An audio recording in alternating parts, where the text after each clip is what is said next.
Thanks very much, Morag, and good afternoon, everybody. So as Morag mentioned, I'm Peter Wood, and I'm from MENTA, and I have the privilege of looking after the Ambition to Employ programme, which is funded by East Suffolk Community Partnerships. So in terms of the session this afternoon, what I wanted to do is just really give you an overview of the programme, tell you a little bit more about it, how you can actually participate. So we'll start off by looking at what the programme is actually all about, what does it aim to achieve. What are the objectives of the programme? We'll have a little look at the content and do a little bit of a dive into some of that content just to give you a flavour for the programme itself. And then we'll talk very much about who can participate in the programme and take advantage of it.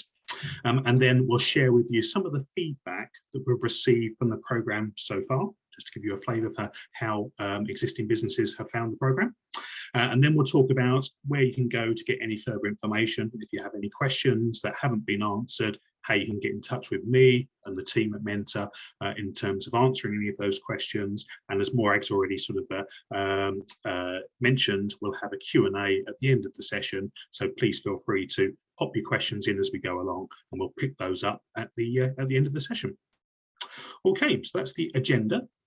So in terms of, let's get stuck into the content, what is the programme actually all about? Well, it's a 7-step training and support programme, really comprehensive programme to provide support for small and micro businesses to really help them to develop the knowledge and skills and confidence that they need to take on additional employees and grow their business, especially perhaps when this is the first time that they've actually done that. I can appreciate it's a really daunting thing to do, to take on an employee for the first time. Lots of kind of red tape involved. How can we help you by making that process easier and supporting you step by step, holding your hand throughout that sort of journey there? So as I've already alluded to, some really good news is that the programme is fully funded by East Suffolk Community Partnerships, and that means that any businesses that wish to participate, providing they're in the East Suffolk area, can do so at no cost to themselves. So the programme itself is a blend of facilitated sessions, self-led learning through our knowledge hub, which I'll show you a little bit later on in the session, and it's complemented by one-to-one coaching and advice sessions as well. So a really comprehensive programme. We started running the programme originally back in September of last year, and we're actually running the programme. We've extended it recently actually to run the programme through until at least June of this year, and we're looking to start a new cohort running through shortly, actually, in the next month or so. So again, ideal time to be talking to you about the programme, so that if you did want to participate or know any other businesses that you think might benefit from participating, it's a great time to get in touch so that you can get on to the next cohort that we're looking to run shortly. So that's really an overview of the programme and what it's trying to achieve. So really to facilitate growth from small and micro businesses, which of course are such an important part of the economic landscape across East Suffolk. So let's have a look at the objectives of the programme and start to get a little bit more into the content. So I think for any small business, the decision of whether to stick with the status quo or to actually grow and try to expand is a really tricky decision, because as a small business owner at the moment, you're responsible for everything, you're running everything. You may find yourself sort of kind of, you know, overwhelmed by the amount of work that you have to do. Therefore, that might be a very powerful sign and indicator that you need to take on some help. However, do you take the step of taking on a full-time paid employee, or are you looking for freelance help and support over a short period, for example? So we'll help you to really think about what is the demand that's right for your business. So what's right for you? Is it actually taking on your own employee, or is it looking for some freelance help? Or actually, are you better off continuing as a sole trader or one-man band or a micro business in your current format? And of course, if you are looking to take that decision right now, how do you make sure that you do that in the right way? And how do you make sure the business can afford to take on the new employee and sustain that new employee going forward as well? So we'll look at the role of the new employee. So really, what do you need your new employee to be able to do? And therefore, what are the skills, the capabilities that you require? for that new role, and will help you to shape that by way of a job description that you'll need in order to advertise that vacancy. We'll also help you with the employment side of things. So of course, when you're taking on a new employee, it might be the first time you've had to think about payroll, and it might be the first time you had to think about working out tax and national insurance and the wonders of workplace pensions and all of that sort of good stuff. So we'll help you through that process as well and demystify all of that for you by helping you understand those resources that you're going to need. We'll also really help you with the process of attracting talent. So where is the best place for you to advertise to get the right person with the right skills, the right qualities for the role that you're recruiting for? And how do you make sure that your recruitment processes are fair and transparent, and that provide you with the best opportunity of taking on the right talent for your particular role? So we'll help you through that process.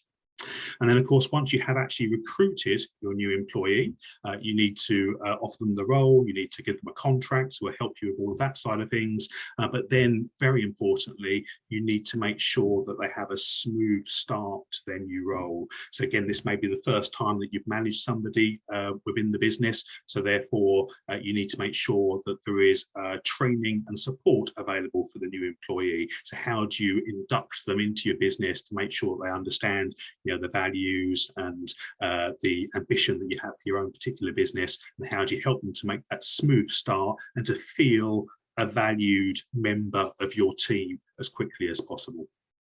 And then going forward, hopefully as you grow the team from strength to strength, how do you make sure that you can build a sense of team, and as a leader of the business, you can develop your own leadership skills to give feedback, to coach, to mentor your new employees, to bring them on and make sure they're playing a really valuable part to your business success in the future. So those are the objectives of the program and what we're going to help you with. So how do we do that? What does the actual content look like? So mention that there are 7 modules, 7 sessions within the program. And I say they're a mix of facilitated and self-led sessions supplemented by one-to-one coaching. So the first session is a facilitated session, and that's when the time is right. So this is helping you as a small business owner to decide, is this the right time to take on a new employee? Should they be full-time? Should they be part-time?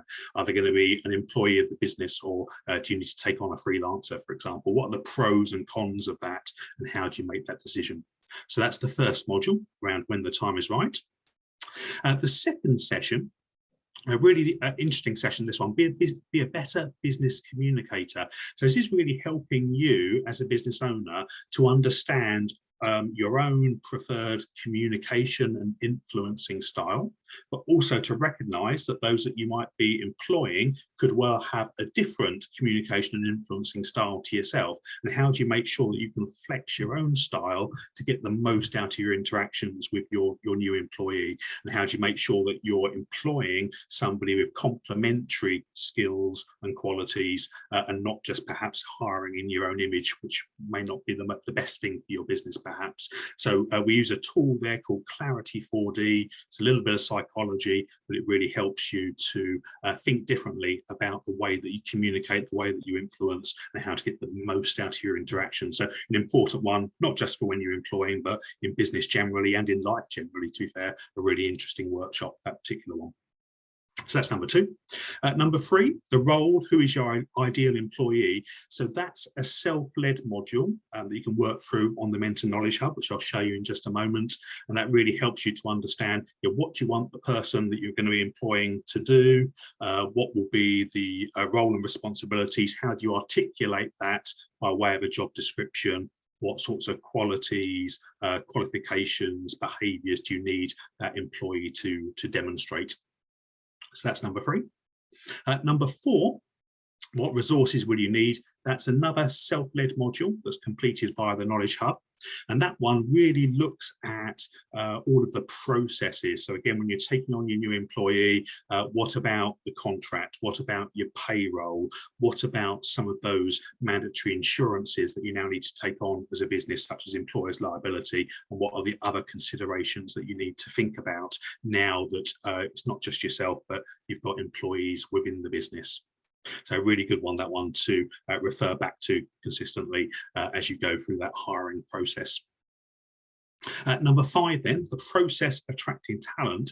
That's another facilitated workshop. And this is where I really help you with that whole process of advertising your vacancies, shortlisting applicants, and then the interview process. So you may have obviously been to interviews in the past, but have you interviewed for a job? So it's a different skill set being on the other side of the table, and will help you to get the most out of that by structuring, how do you structure interview questions that are designed to allow your applicant to sell themselves in the best possible light and tell you all the information that you want to know to help you decide if they're the right person for you. So that's number 5. At number 6 then, we then start to look at, once you've actually offered the job and your new employer has started with you, how do you make sure that they fit in really, really quickly and get up to speed? How do you make sure that you've discharged all of your sort of kind of responsibilities as an employer from a health and safety perspective? But more importantly, how do you help them to fit in with good quality training and support, giving them enough support to help them to get started, but not sort of kind of stifling them and allowing them to use some of their own sort of creativity to really bring themselves to the role there. And then finally, the last session, number 7, is really thinking ahead to how does that relationship change as your employee is no longer brand new, but they become a member of the team? What does that ongoing process of people development look like by way of feedback and coaching and performance management? So some really important things there, and really important processes that you need to put in place so that you can get the most out of that relationship and retain engagement, really, so that your employee enjoys working for the business, feels really fulfilled and wants to continue working and thriving in the business there. So that's the modules that we run through. As I say, a mix of facilitated sessions and self-led sessions. All of the content is actually available on our Knowledge Hub. So even though some of the sessions are facilitated, if you want to revisit any of the content as a bit of a refresher, you can do that. And when you enroll into the program, we give you access to our Knowledge Hub for a period of 12 months. And throughout that time, you have your own personalized login, so you can dip in and dip out of the content as frequently as you wish to. So at this point, what I'll do is I'll just exit the slideshow momentarily to actually show you our Knowledge Hub.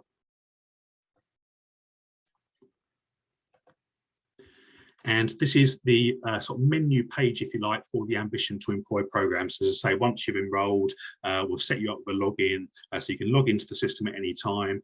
Then in terms of the Ambition to Employ content, we've got an introduction here, couple of little videos that just sort of tell you how the program works and how to navigate the self-led content.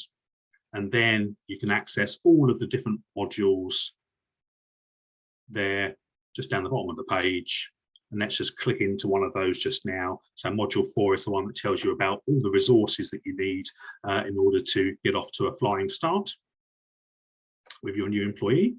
And each module has an objectives page, a content page, an introduction. And then, as you can see here, we're going to be looking at things like the costs of recruiting, salaries, and making sure you can cover the salary from your cash flow, what sorts of insurances you need to consider by way of employer's liability, etc.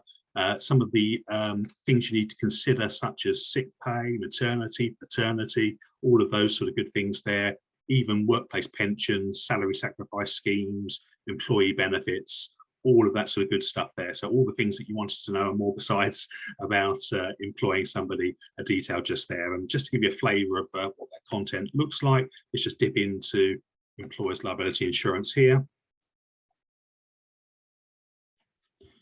And you can see just a little bit of narrative around what you need to consider and why. And then we start to dip into some of the other insurances that you might need to consider, whether that be public liability or professional indemnity, etc. And if you want to find out more about any of these, you can just click into the headings and get a little bit more information there about that particular topic. So again, the content is designed to be interactive, easy for you to sort of dip in and dip out of and refer to as and when you need to do so, really. Okay, so let's pop back into the slideshow. So that's really an overview of the content just there.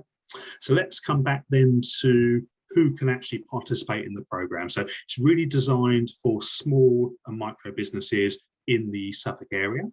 And really businesses that are looking to take on an employee in the next 6 to 12 months. So really needs to, I guess, you need to be thinking about that process in order to get the most out of the content. And of course, if you were to undertake the program but then not employ for a year or two, the likelihood is that you would have forgotten some of that knowledge, really. So that's why we suggest that, you know, the ideal time to be looking at this is around about 6 months in advance of you actually physically wanting to employ somebody and have somebody start in the business. So if you'd like some help and support about the best way to go around it, absolutely, I think this is a fantastic program. Obviously I'm biased, but I think it's a really good program that will support you to sort of help you and hold your hand through that process, really, and just try and make things as simple and as easy as possible.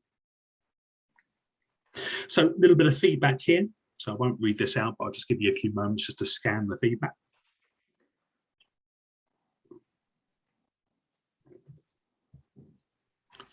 But certainly some nice feedback from those businesses that have already participated in the program.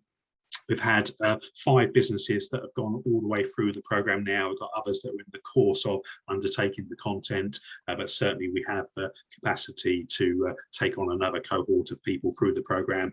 So if you're thinking of doing this in the next sort of 6 months or so, you know, now's the time to perhaps get in touch, and would love to welcome you onto the program. So in terms of any further help and support, if there's anything that I haven't answered that you wanted to sort of pick up and discuss on a one-to-one basis, then please feel free to drop us an email into the heretohelp@menta.org.uk address just there, or there's my mobile phone number there. If you want to take a note of that and give me a call, I'll be very happy to arrange a discussion with you to answer any questions that you might have. But for now, very happy to throw it open to any questions that we have. And I know Morag's been looking at the lines, monitoring the lines. Have we had anything come through so far, Morag? Not as yet, but if anyone wants to send in any questions, that's absolutely fine. I had a question for Peter, just to let the audience know that we've had some great feedback. You know, I've spoken to the businesses that have gone through and they found Peter's sessions really useful and informative. We sort of worked with MENTA to develop this program, having done research that suggested that many of our small and micro businesses did need to support, didn't they, with like how to employ people, how to grow, and it's quite important to plug that in with the right program and the right business organisation. So many thanks again, Peter, for that information and your help today. I was just wondering, do you have a typical businesses that have got involved so far? What are the typical problems that they brought to you? Yeah, so we've had a couple of the participating businesses had kind of come to the conclusion that they needed some help because they were struggling. You know, there were not enough hours in the day, literally, for them to sort of keep up with the workload. So it was a nice place to be in. From the business was successful, but not a great place for their own sort of kind of work-life balance. So they kind of knew they needed to do something, but they weren't sure if they were ready to hand over part of their business to somebody else. There seemed to be a bit of a kind of I'm not sure if I can allow somebody else to into the business. Will they be able to look after my clients in the same way that I do? Will they be able to provide the same level of service? So again, it was sort of helping those people to work through that in terms of, you know, where did that come from? Well, actually, if they could find the right person who shared their values and views and they could train them appropriately, then, you know, that could work. And of course, initially they'd need the help, the mentoring, the support to get to that position. But then, you know, think about that. Once you've got 2 of you who are able to service client needs, you know, surely that allows you to help more customers and therefore, you know, increase the amount of business. So that was sort of one particular common challenge that a few people have come to the table with. They've just been sort of so busy. They know they need the help and support. They're not quite sure whether it's best served by short-term hiring a freelancer or actually taking the plunge and employing somebody for the first time. Yeah, I can understand that. I think we all know that small and micro businesses can sometimes find it hard to identify exactly what their people needs are at certain periods of growth. So I can imagine that you'd be very good at helping them navigate that. And obviously the Ambitions to Employ program is free for businesses to access, and has been funded by East Suffolk Council. Can you just give us an indication of how much time? Obviously, it was really good to see all those quite useful resources and modules online, Peter. But how much are there other workshops, and you know, how much time Yeah. does it take, and how would a business commit to it, if that makes sense? Would Sure, you it mind makes covering perfect that? sense. Thank Yeah, you. yeah, absolutely. So I mentioned that 3 of the workshops out of the 7 modules in total are run as facilitated sessions. The reason why we've done that is that we feel that those sessions and the content particularly lend themselves well to having discussions. And actually, we've found that having 2 or more businesses on the call that are thinking of employing somebody is really helpful, because they can obviously exchange ideas and views and concerns. So that's why we've chosen to facilitate some of the sessions, whereas others, if they're more factual download of information, lend themselves a little bit more to the self-led. But the facilitated sessions typically are either 3 or 4 hours. So they're a sort of morning or an afternoon's worth of session. And then the self-led modules, you can dip in and dip out of as you wish, but if you were looking to go through them in their entirety, you're probably looking at about an hour a module, something like that. And then, of course, we offer one-to-one support as well, which can be up to an hour's one-to-one. We offer up to 3 one-to-ones through the program. So all in all, you're probably looking about up to 20 hours of support if you wanted to take advantage of all of that. Or if you're looking to run through it at a faster pace, you're probably looking at a minimum of, say, 9-10 hours of facilitated content, and the rest you could do at an accelerated pace if you wish to do so. That sounds really good. So it's very flexible for the end user. So all I could say to East Suffolk businesses is do get in touch with Peter. It's a really brilliant program and a really good offer if you've got those kind of questions and you require that kind of support. But Peter, I'd very much like to thank you for your presentation today. Sorry, Maura, there's just one question in the Q&A. Oh, great. That's all right. Sorry, I didn't see that. No, that's absolutely fine. So it just says, are you able to help with digital skills? If you want to use digital channels to explore staff recruitment, do you think that a younger demographic are most likely to hunt for work in this form? Yeah, so and so I caught the end of the question. I didn't quite catch the beginning. So do you mind just repeating that for me, Kay? Yeah, of course. So are you able to help with digital skills? If you want to use digital channels to explore staff recruitment, do you think a younger demographic are most likely to hunt for work in this form? Yeah, absolutely enough. It's a fantastic question. And yeah, increasingly, we see people looking for work via digital channels, especially a younger demographic, as was mentioned there. So we would certainly think about or encourage the business to think about, so what sort of person are you looking for, and where is the type of person you're looking for likely to be seeking work? So actually, if they are likely to be active on social media, then social media is a great place to be advertising. So we do talk about that. It's not specifically a digital skills course. We do have other content at MENTA that can help very much with digital skills and using social media primarily for business. So I'm sure there'll be ways that we would be able to help. So I think the simple answer is yes, you would want to use social media. It's a great tool for finding people, and can give you access to almost to a bit of a hidden jobs market there, as opposed to some of the more traditional ways. And we do have other courses at MENTA that will look at that as by way of a deeper dive if somebody wanted to do so. Hope that helps. Thank you for that, Peter. Great, very fulsome answer there. I don't think there's any other questions that have come in, so I just wanted to thank Peter again for your presentation today, and just to remind attendees that this session is recorded. There's some really great events coming up as part of the East Suffolk Business Festival. Further presentations and information is also available on East Suffolk Means Business at the East Suffolk Business Festival links.